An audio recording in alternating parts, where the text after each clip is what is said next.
Assalamualaikum warahmatullahi wabarakatuh.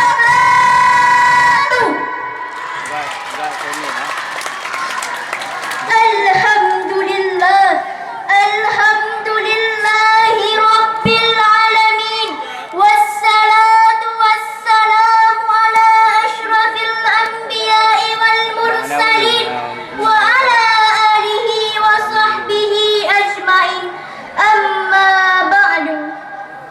Buat langkah yang pertama dan yang paling utama, marilah sama-sama kita panjatkan kehadiran Allah Azza wa Jalla, yang mana oleh beliau yang telah menciptakan 7 pada langit tanpa diam dan 7 pada bumi tanpa landasan, yang dihiasi dengan pepohonan.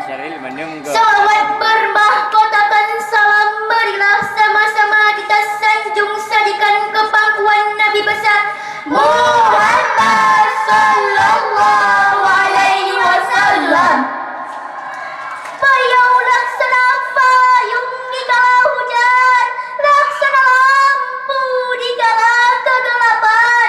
Ke laut sama mendayung, ke gunung sama mendaki, rugi sama ditanggung, untung pun sama dibagi.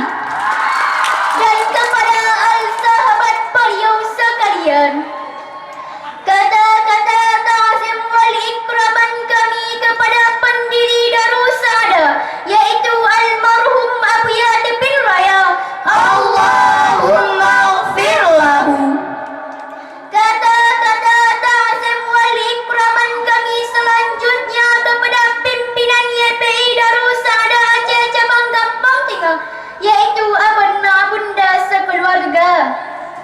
Kata-kata ta'zim wal ikraman kami selanjutnya kepada Dewan Hakim yang arif lagi bijaksana, yang sedang menilai kami dengan seadil-adilnya. Kata-kata ta'zim wal ikraman kami selanjutnya kepada seluruh pimpinan Darussaada, baik cabang, asyari maupun isyrafi. Kata-kata ta'zim wal ikraman kami selanjutnya kepada seluruh kaum muslimin dan muslimat umat Muhammad penghuni syurga. Di zaman yang semakin maju ini, seorang santri harus memiliki inteleknya yang tinggi.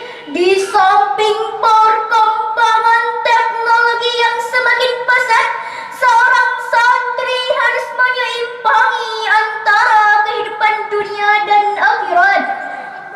Maka dari itu, tergugahlah hati kami ingin menyampaikan sebuah syarhil Quran yang bertema "Santri tetap eksis di era globalisasi", dengan landasan surah Al-Qasas ayat 77 yang akan dilantunkan oleh qari'ah kami berikut ini. A'udzu billahi minasy syaithanir rajim. Bismillahirrahmanirrahim.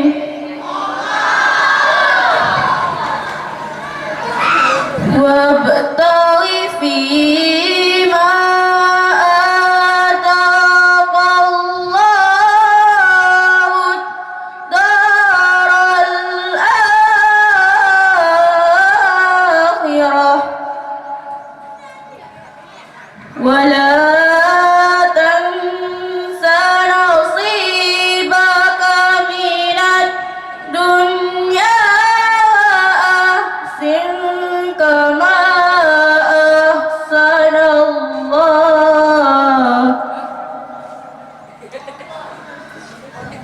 wa ahsin kama ahsanallahu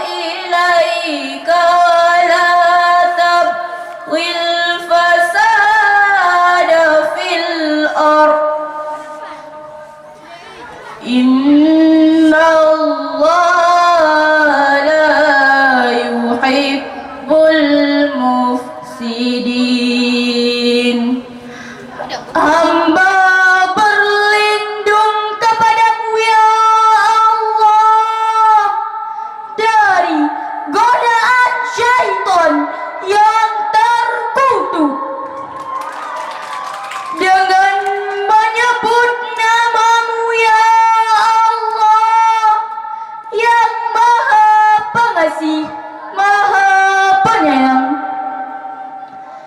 Dan carilah pahala negeri akhirat dengan apa yang telah dianugerahkan Allah kepadamu, dan berbuat baiklah kamu kepada orang lain sebagaimana Allah telah berbuat baik kepadamu. Dan janganlah kamu membuat kerusakan di muka bumi ini. Sesungguhnya Allah tidak menyukai orang-orang yang membuat kerusakan. Dewan Hakim yang mulia, hadirin yang berbahagia, di dalam ayat di atas menjelaskan bahwa seorang santri di samping menekuni kajian keagamaan yang sangat kental seperti kajian kitab kuning, moral, dan tata krama, santri harus menyimpangnya dengan kemampuan inteleknya, yaitu dengan mengkolaborasikan pendidikan agama dengan pendidikan umum. Karena jika santri hanya mengandalkan ilmu din, ilmu pendidikan agama, akan sulit untuk bersaing di era globalisasi. Dengan ini, untuk menghadapi persaingan yang semakin kompleks, diperlukan agama dan teknologi, sebab agama adalah salah satu kebudayaan yang berlaku secara universal. Agama tidak membedakan status para pemeluknya.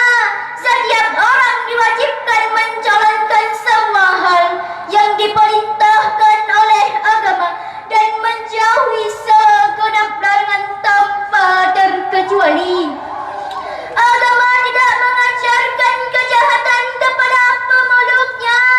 Teknologi juga berpengaruh dengan adanya iptek perkembangan santri, terutama Islam akan semakin maju dengan adanya iptek yang menutupi keterbatasan seorang santri. Jika perkembangan iptek semakin maju, janganlah melupakan adat pesantren, karena sebagian besar seorang santri yang sudah berkaitan dengan globalisasi, mereka tidak lagi mengamalkan adat pesantren seperti tata krama kepada guru. Di zaman sekarang, jika sudah mengenal globalisasi, arus pemikiran akan condong kepada negara barat. Mereka tidak menyadari bahwa mereka lah harapan bangsa yang akan berjuang demi masa depan Islam secara luas, yang akan mempertahankan undang-undang Islam, yang akan melindungi generasi muda Islam dari pengaruh gaya hidup barat yang merusak, yang akan menjadi seorang santri bagi masyarakat Islam secara luas. Dengan mengetahui semua fakta, kita sadar betapa pentingnya peran santri demi masa depan. Tetapi santri dianggap melambangkan semangat yang tidak pernah redup. Santri dianggap melambangkan keberanian yang tidak pernah luntur. Dan santri dianggap melambangkan kekuatan yang tidak pernah hancur. Maka dari itu, santri harus tetap eksis, dan eksis. Karena itulah, agama kita mengajarkan agar kita menjadi seorang santri bagi masyarakat Islam. Dewan Hakim yang mulia, hadirin yang berbahagia, dari syarahan singkat kami dapat diambil kesimpulan. Dengan mengetahui semua fakta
warahmatullahi wabarakatuh. Yang barusan tampil pemegang nomor undian 63 yang bernama Reza Fatira sebagai pensyarah, Rizkia Khaira sebagai tilawah, dan Hikmatun Nazila sebagai sari tilawah. Utusan YPI Darusada Aceh Isyrafi Cot Mugening Kampung Tengah Sawang Kabupaten Aceh Utara.